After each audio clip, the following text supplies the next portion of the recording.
Omar Marques, SOPA Images, LightRocket via GettyThe European Union has learned nothing from Brexit rather than taking note of this and allowing remaining members a little more leeway. The EU is going further still.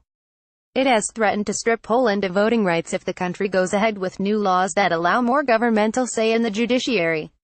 How can this possibly be justified?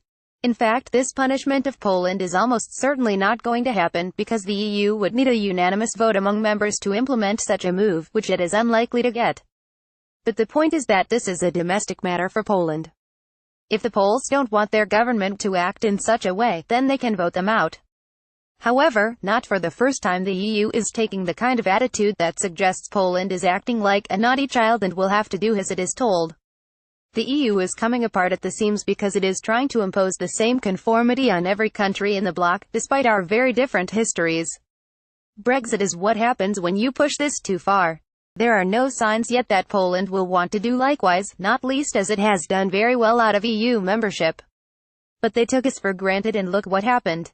The Poles may well yet do the same.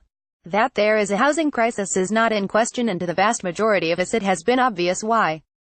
Now Migration Watch UK has pointed out the truth. Huge numbers of immigrants have pushed up rents to such an extent that young people are finding it difficult to save enough for a deposit.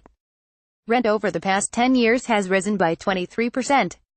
This paper has spent years pointing this out and has been screeched at from various quarters just for telling an uncomfortable truth.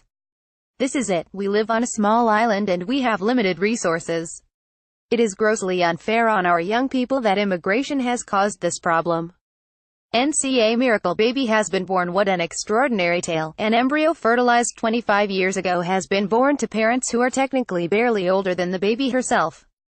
Just a generation ago this would have been, literally, inconceivable, but now Emma Gibson has been born to loving parents.